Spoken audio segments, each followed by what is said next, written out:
If we choose to see the world in a more aligned manner, we have a better experience in life. We can navigate through life's ups and downs and disappointments much more eloquently. Any successful relationship starts with finding your center, the truth at the core of who you are.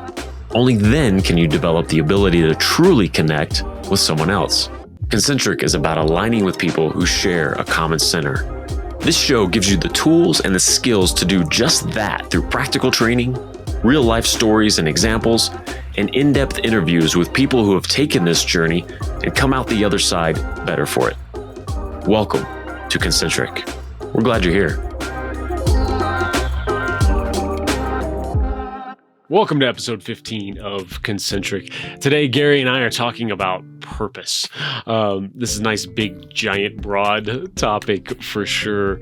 And so many layers to it. And what we really dig into today is that internal purpose. You know, so many of us focus on, what is my purpose? What should I be doing with my career, with my job, as a parent, as a spouse? There's something to having that powerful external purpose that, like, I'm going for this and everyone get on board and let's go. There's also a layer of, hey, if you're alive, you're on purpose, right?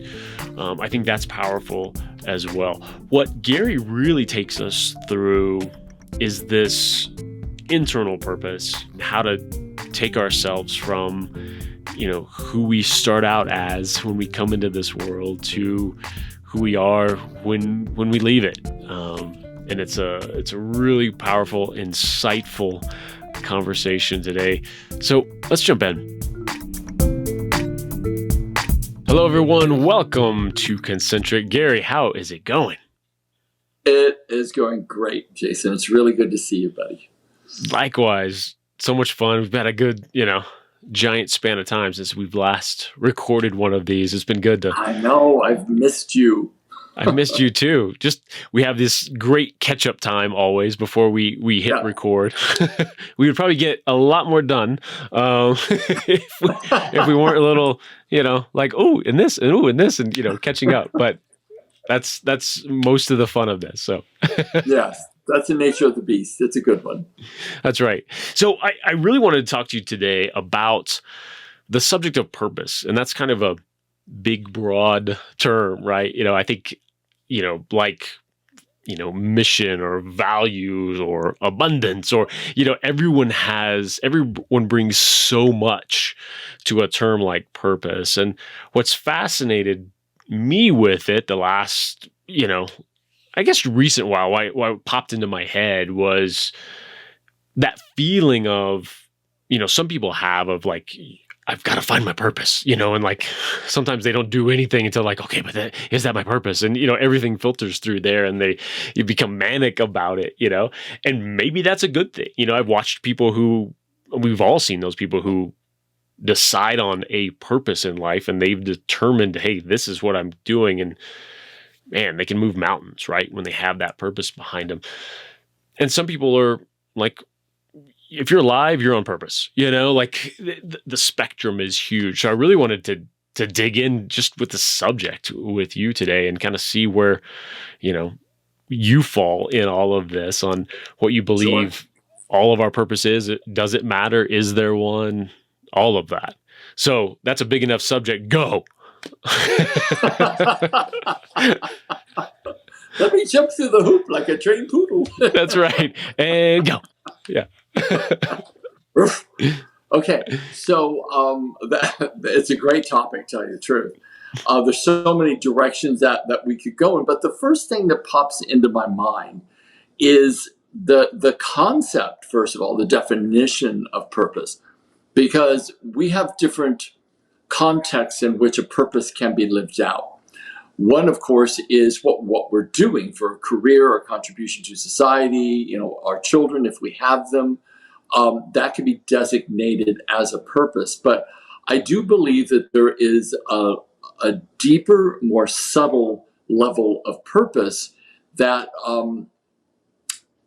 sort of is the fuel for all the other actualizations of purpose that we could do. And that is, the purpose of what is the intrinsic lesson in your personality and your soul that hasn't been gotten yet.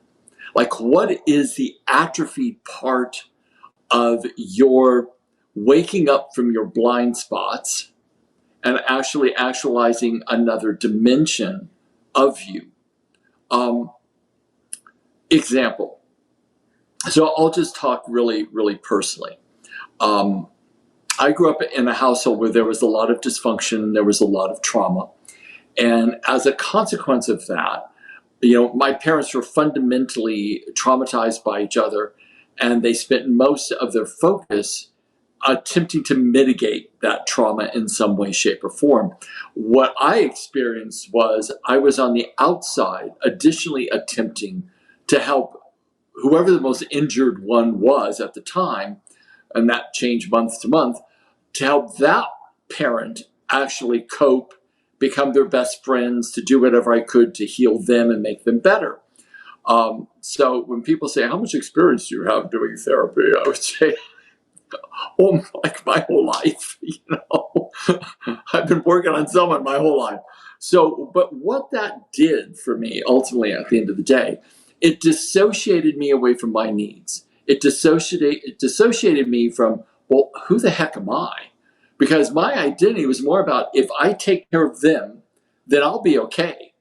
But if I don't take care of them, my focus isn't externalized on someone else's needs, I'm not going to be okay.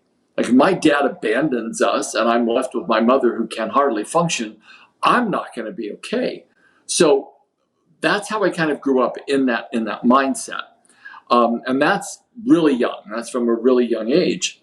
And I think what one of my core lessons has been how to move out of that sense of self-survival, that sort of trauma loop, and move into this place of that there's perfection everywhere, that my mind and my word has power, and it creates reality and draws through me through a resonant field outside of me, that which I focus the most upon.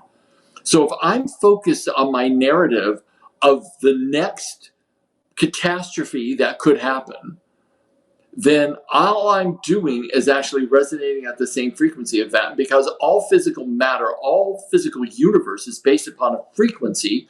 Atoms are literally vibrating at different levels of frequency that gives the appearance of the density of matter. So my shirt is vibrating at a different frequency than my glasses or my flesh. So the bottom line is, if everything's a frequency and our thoughts are frequencies, and we go to the body, our body's 90%, 70% water. Our DNA strands are floating around in it. There's a little thing called epigenetics, which is a new science about how the emotional states that we live in actually activate or deactivate different strands of DNA for disease or lack of disease. So when we start looking at, if we're going to live in this heightened state of hypervigilance because of the trauma that's gone unresolved that we have lived in, then we're constantly running these trauma loops that we can't seem to get out of. So when a trigger happens here, many people will catastrophize and worry, have unmitigated thoughts in their heads that like they can't move out of the over hypervigilance and the overreaction emotionally and sometimes physically to circumstances out here that don't warrant that at all. So when we start looking at purpose, there's a purpose in what we're here to overcome. Now, I personally believe that there is perfection in the universe. I know that sounds odd to many people, but that all things are interconnected, and they are connected through a sequence of interdependencies, and that we are living our lives out. It's more of a spiritual experience than a physical experience, and our physical experiences wake us up or dull us down. So if we choose to see the world in a more aligned manner, we have a better experience in life. We can navigate through life's ups and downs and disappointments much more eloquently. But the thoughts we think and what we've concluded has an absolute impact on our bodies. And that, I think, gives us either the motivation to fulfill our physical purpose, maybe our career purpose, or contribution purpose. But if we don't fulfill the internal, emotional, spiritual, and mental purpose, then we can't fulfill our physical purpose because we will not have the emotional juice to do it. So, Yeah. I don't know. Do you want to say anything yet? Or because I'm just going to keep talking if you don't. So I just want to clarify. So it sounds like what you're describing is almost your purpose is a moving away from, like, whatever that either traumatic or maybe even not that traumatic experience, whatever that like small self, kind of went through, and staying in that loop to your more higher aligned self. Like that's a common, what should be everyone's common purpose internally, is kind of reach that more aligned self. And often that means moving away from patterns that, maybe started because of childhood trauma. Am I picking that up? You're kind of there. Let me clarify more. I don't believe it's moving away from. I think it's transforming those particular patterns to like our parents 2.0. I remember when I was studying with the teacher that initiated me in India, he would say that when a soul reaches enlightenment, it brings 25 generations with it into the light.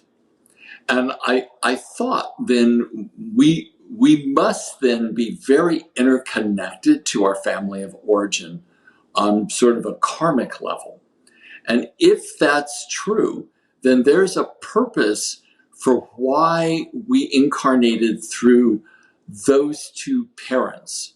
Like out of all literally the trillions upon trillions of genealogical combinations you could come through, you came through your mother and your father, both with strengths and weaknesses and traumas and a whole ancestral history behind them that would collide into your household and create a culture that would form you, shape you, wound you, expand you, bring joy and love to you, hopefully. And that would be the sort of the environment that you would model and you would take on and form your beliefs and your core experiences from, which has shaped your entire adult life. Now, these things are oftentimes very unconscious. I was seeing one of my coaching clients the other day, incredible lady. And she had this separation anxiety syndrome where she had moved through several marriages. They all were sort of the same scenario, just a different face. High anxiety in the relationships, high abandonment issues, overreactiveness because of what was being triggered. And this is what trauma does. It creates this trauma loop that when triggered, you can't control well, first of all, it affects your brain. Trauma does. And what it does is it dumps cortisol and adrenaline into your body. Your reptilian brain goes into fight or flight. And suddenly you don't really have a whole lot of reasoning or emotional control because the adrenaline and the cortisol shuts down the frontal lobes. So she was going through this process and this narrative with me. And I said, if you were to know where this separation sort of anxiety came from, how far back in time would it have gone? She says, I know exactly when it started. And I said, awesome. She said, I was 8 months old. And she said, I was sick and my parents had to do a trip with my brothers and sisters and I couldn't go. And my grandmother was holding me at the door. And I watched my parents and my family walk out the door and leave me. And at that moment, I reached a state of terror that I don't think I've ever felt before. And she said, it started there.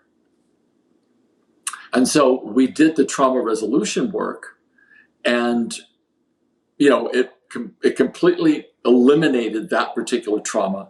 And then we did belief change after that, because there's always beliefs that get generated from a core significant event. So that makes more of a full intervention when we're able to do the trauma work and the belief work associated to it. And at the end of the session, I said, well, how are you feeling? She says, I feel completely different. Like, I feel like my body's different. I feel like my brain's different. I feel completely different. And I was like, that's the effect of trauma. Now, let's say if we're gonna link that to purpose, perhaps because every relationship she had would end in these traumatic episodes where the man left. They left because that is all in her mind that she could actually think about. So whatever you dwell on, you create more of. You draw that energy to you. You draw that experience to you for multiple reasons in my belief system. And one of them is to overcome it. So when people are working through experiences, they get wounded by their family system. Not that their family system was horrible. It may have been, it may not have been. But what the meaning that we ascribe to it from the intelligence, wisdom, and a life experience of a small child can wound that person for the rest of their lives.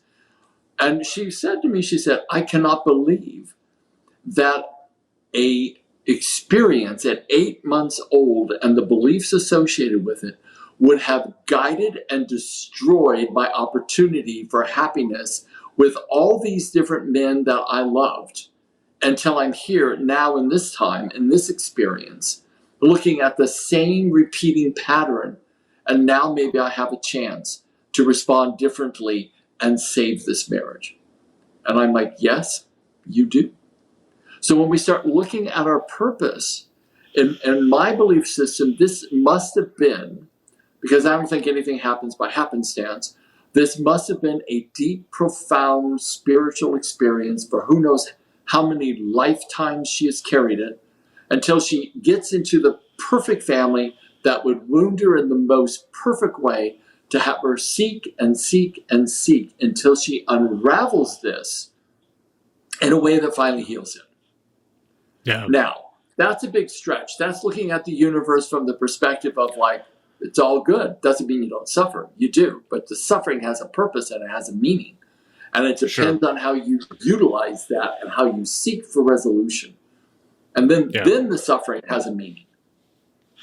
Well, and then a big part of that is a guy named Kyle Cease who talks about this, that's really important at that juncture, right? That when she comes out of that is to not go into now guilt and blame mode of herself, to say, I'm X number of years old. If only I had done this before, I've wasted all that, and have that guilt then come up, and instead just be in love with the fact that I'm through it now. I got through it. I was doing the best I could, and now it's time to move forward. I have this perspective of kind of my own approach to this, is that whatever suffering I went through acted as fuel for the breakthrough that would eventuate. And so was it wasted time? Absolutely not. I didn't have the density, the strength, the courage to really face it before. And then when you finally find it, then you can heal it. Then you can heal it. So I had another client that it was really, really interesting. We were working together, and the same exact experience. It's like, what are we actually learning here? We're learning that our thoughts create, our emotional states impact our brain and they impact our bodies. They create biological changes in us.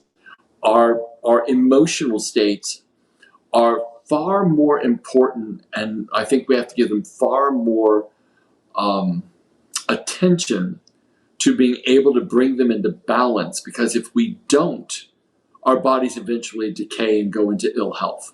That's a fact.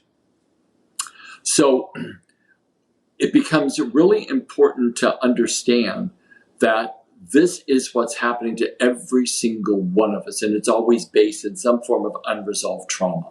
So I had this other client that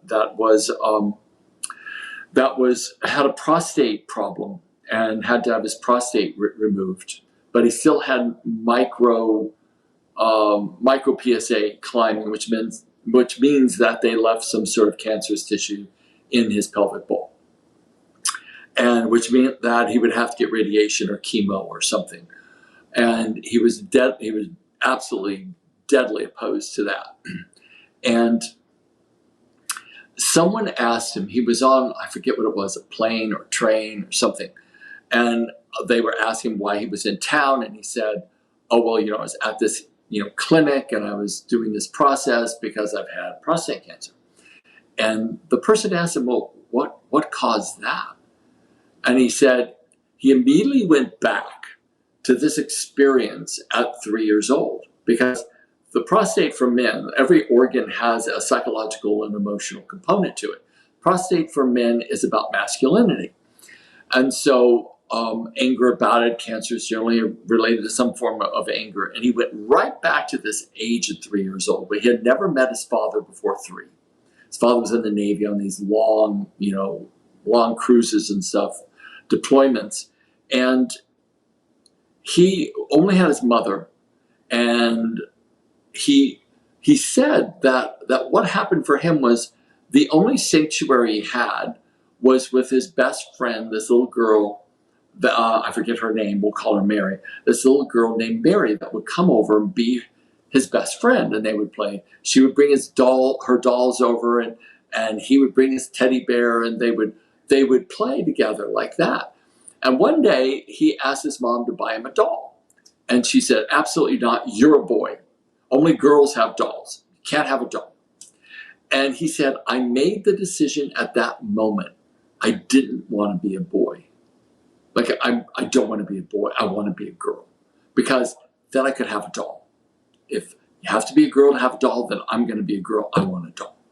And then he said, as he grew to about maybe the 3rd grade, he was always playing with little girls all the time, because that's where his normal was. And he finally realized he was a boy, and he had to play boy games, and he had to hang out with the boys, because there was that time when people began to get more of a gender identity. And he really got very clear that his rejection of his masculinity at that time sent a cascade through time that eventually reverberated into a prostate issue that he finally had to deal with, and finally had to come to terms with his own masculinity. It was very enthralling to me. It was very powerful for me to hear his story. And when you start looking at why do diseases follow and show up in different places at different times, what is the emotional impact? There's a whole science called New Germanic Medicine that fundamentally states every single illness has a significant key emotional state that birthed it. Key significant experience with associated beliefs that birthed that imbalance in the body. I hope you're enjoying this episode. If you want to take a deep dive into the concepts Gary is talking about here and so much more, I've got something for you. From time to time on this show, you may hear us talk about Gary's course, Creating Incredible Relationships. This course is the culmination of Gary's 35 years worth of seminars, one-on-one training, and transforming the lives of over 11,000 people on 4 different continents. To learn how to build alignment, and heck, just get along with others sometimes, we all require skills that are not commonly known and are not out there in the relationship development space. We need help. That's why Gary put this course together. The content in it is powerful and comprehensive. But just like we've done with this show, it's put together in a way that's easily consumable and quickly implemented. To gain the ability to take every relationship you have or want to have to the next level, go to garyscourse.com and see how to get started. Now, back to the show.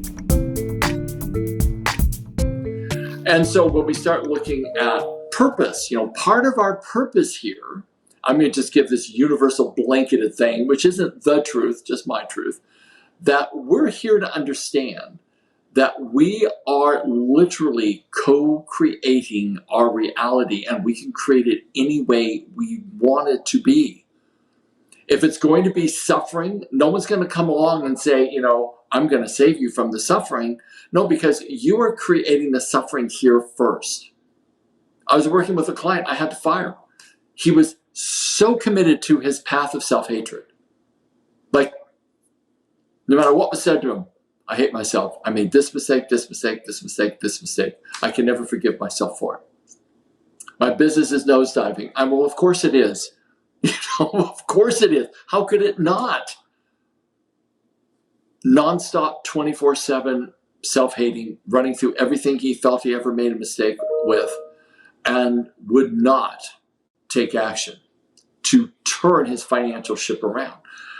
The bottom line is he will draw to that more and more and more of that failure. And it's tragic to watch, but it was like entering into a black hole. If someone will not listen, will not take accountability, will not take action, will not even take mental action to correct the thing that is creating the problem, then there's no way to help them. Broke my heart, but the bottom line is that we cannot move forward and create a life that we want to live if we don't take accountability for the purpose, the ultimate purpose I believe we're all here to do, is create a life and then pay that success forward to others. A life that is based on our full actualization, which means that we have to get to peace with our parents. We can't be hating on our parents, because then we hate the very strands of DNA that comprise who we are. That can't be good for the body. We have to get to this place of not just forgiveness, but celebration for the lessons and the gifts that they got from modeling their parents and what they got to overcome. I think that is such an important thing. I mean, I had an experience when my mother died. And my mother was, at that point in time, like the bane of my life.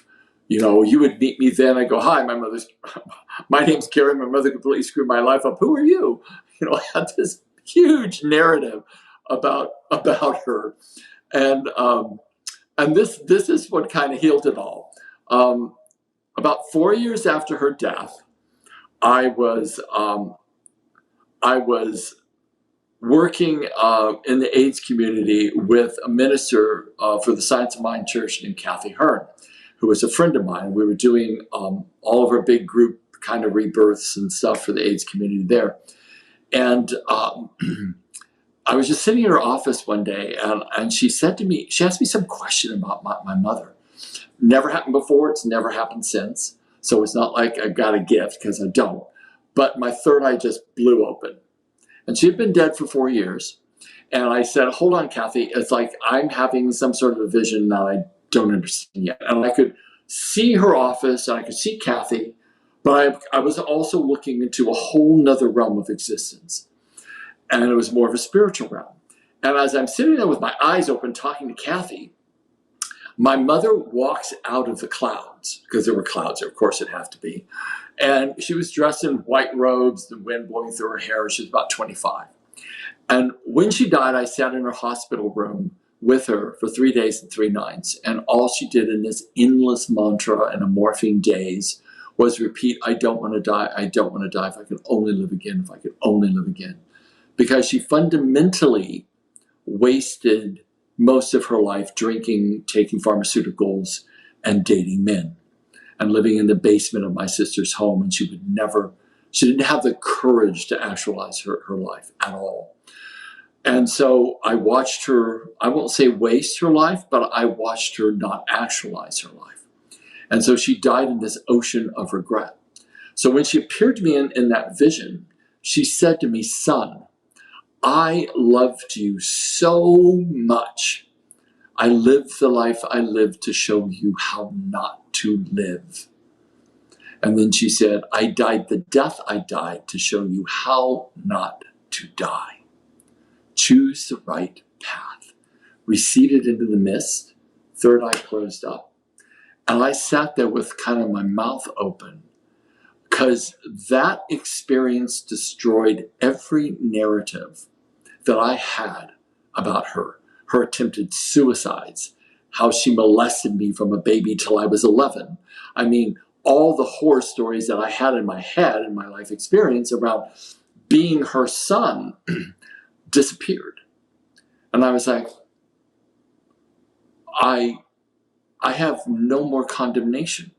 I know, now viscerally, I know that all of it was done out of a positive intentionality. Now, that wasn't a head thing that I've concluded that. That was a visceral knowing from the high spiritual level that that was the absolute truth. Every cell of my body woke up when I had that experience with her in that vision. So what I know is that we come into these family systems. We're wounded in those family systems. It's supposed to be. It's supposed to be, because if we don't get wounded, we won't seek. If we don't seek, we won't find. If we don't find, we won't learn, and we won't evolve. We are here to spiritually evolve to be the highest expression of us that we can possibly be.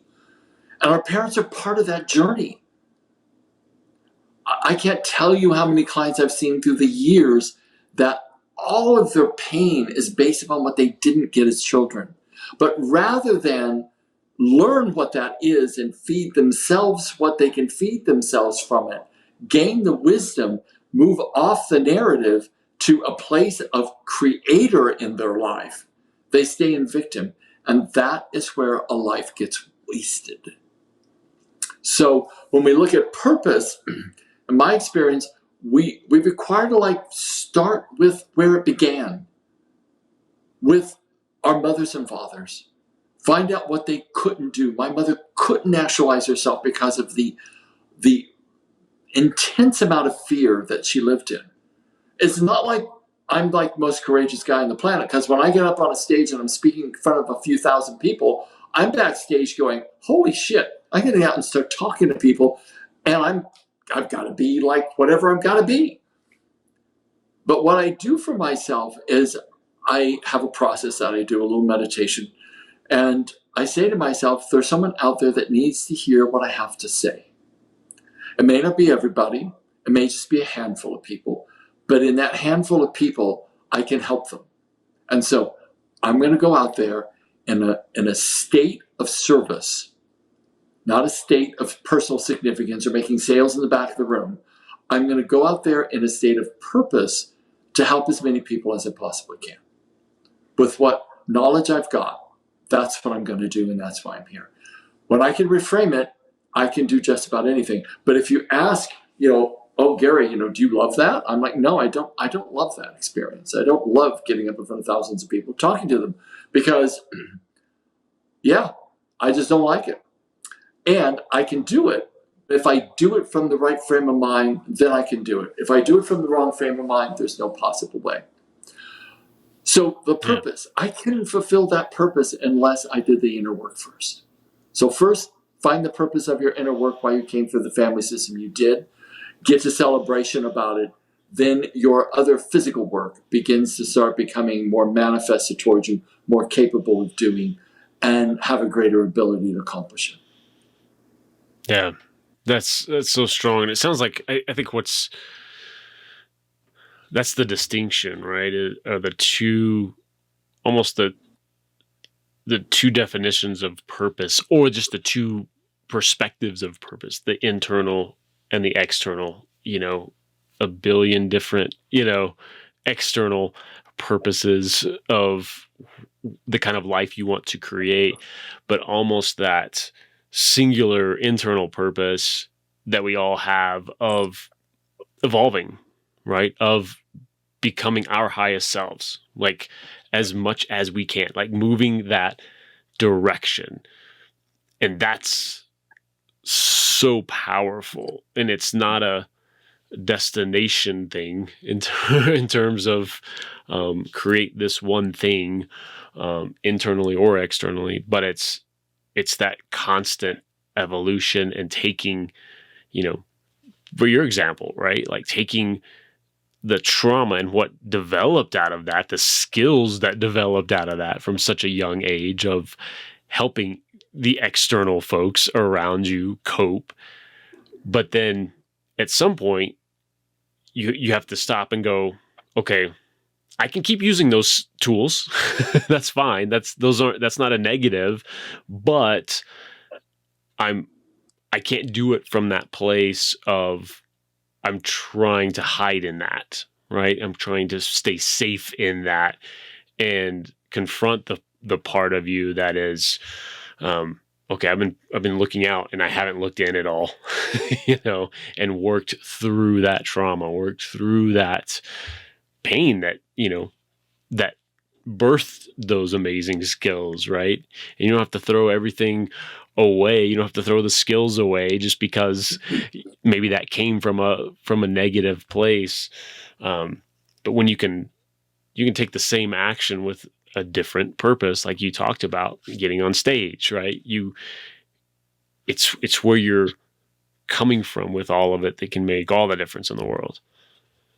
Well, I think that I love that quote from Buddha when he says in the Dhammapada, the thought manifests as the word manifests as deed. The deed turns into habit. The habit hardens into character. So let it spring for concern for all beings. For as a shadow follows a body, as we think and as we speak, so we become. There's a reason we came through the family systems that we did. The world is way too mysterious and complex for me to understand exactly why. But in retrospect, in my life, I can see that there were certain places that I was quite atrophied, and that my family system, through the tension and the trauma that caused me to seek and therefore find answers for myself and hopefully be able to pay that forward to others. That is the exact reason why I came through them. There isn't anyone that can come into my office and say, oh, you wouldn't understand this, because I probably experienced most of the traumas that you can experience. And I can actually look at them on the eye and say, yes, I do understand that, because I know what it is. So from that perspective, my family offered me a university that built a certain tenacity to find out answers and try to help as many people as I could. If I would have grown up in Ozzie and Harriet, Leave It to the Beaver kind of household, which I'm dating myself tremendously right now because those are old sitcoms from the 50s. Okay, that's embarrassing. But if I would have grown up like that, I probably would not have sought the way I did to find answers for myself, because I was suffering. And that within itself is a gift, because it produces a certain outreach. In the dynamic tensions of our mothers and fathers, it creates a culture that forces us to find answers for ourselves. And when we do, that starts to define the purpose we're here to fulfill. Yeah. It's such a messy subject, because especially as a parent, like, I agree with you 100%. And then that feeling as a parent, though, where you want to do everything wonderful and loving that you can for the child, and you know what hardship can birth, and it's such an interesting, just messy subject, honestly. Well, you followed a certain course of action in your marriage and in raising your kids. I mean, I wish I could have had a dad as loving and as incredible as you are to your boys, because you really are a phenomenal father. And you can't save them from things that are going to eventuate, no matter how hard you try at it. And even if you did save them from the external events, their perceptual interpretation of events, they could still wound themselves regardless. So it becomes one of these things that you have done like a knockout, drag-out job of raising your boys. And they have a certain destiny that they will fulfill. And that destiny may not look so great at times, but there'll be something profound that they'll gain from it each time. Yeah, and to your point too, like we all have, for those people who are maybe struggling with something that don't realize they're struggling with something from their past. I think the example you gave with the woman, at 8 months old, their parents leaving, sometimes it can be something like that. That's not an abusive situation. Parents are just going on a trip, right? They're not abusing. They're not doing anything malintent, nothing. And yet, because of our little beings as they are, sometimes that can be enough to just send us on that trajectory. And, the next, all up and down the street, all the 8-month-olds, wouldn't affect them at all. It's just one of those strange, it's just those things. And so that's a big reason for, even if you don't feel like you've come from some horrible, family or feeling like it was horrible, sometimes there's still those little, tiny little moments that have sent this ripple effect down through the years. There were some studies done on PTSD, and one of the circumstances that was explored was that the physical facial expressions of a mother and the effect that has on their baby. And in that study, they proved that a facial expression on the mother can actually cause PTSD in a baby. So how does a parent really, although I'm sure parents do their very best, but no matter what you do, souls come in with a certain predisposition to filter meaning the way they filter meaning. And that's the mystery of it all, that the parent does not have control over. So what may be nothing to one child may be something quite impactful for another. So there's the only way that you can navigate that is, of course, providing yourself with as much support as you can, so that you stay as together as you can when raising a child. And the next is provide your kids with a sense of the power of their language, the power of their perception, how that will either create the pain for them or happiness for them, and start training them on self-leadership from the get-go. Yeah. And when that begins to occur, they have more choice then. They can create more choice for themselves and move through their predispositions to filter the world the way that they have and start to evolve and start to grow. Yeah. The sooner we can have this kind of conversation with our kids and make that normal, that's the evolution that I hope for our entire species is, that conscious evolution. Hopefully we're doing this overall, Let's hope. You would never know by how the society looks right now, but I always have high hopes. Pendulum always swings to the right, to the left, and somewhere it always lands right in the middle. But I will say that, nothing I've said today is the truth. It's just, a distillation of what I've experienced in my life, in your life. And hopefully people got some value. Yeah, indeed. I think it's powerful. Amazing subject. Great insight. Thank you so much. Thank you, my friend. It's always good to see you. Thanks for joining us on another episode of Concentric. If you enjoyed this episode, we'd certainly like a great review from you on your favorite podcasting platform. But more than that, what really makes a difference to a show like ours is a recommendation to someone who would love this show like you do. Word of mouth referrals to your network and your podcast devouring friends is incredibly helpful to the growth of this show. For episode links and info, go to concentricshow.com. Thank you so much, and remember to keep building alignment to build a better life.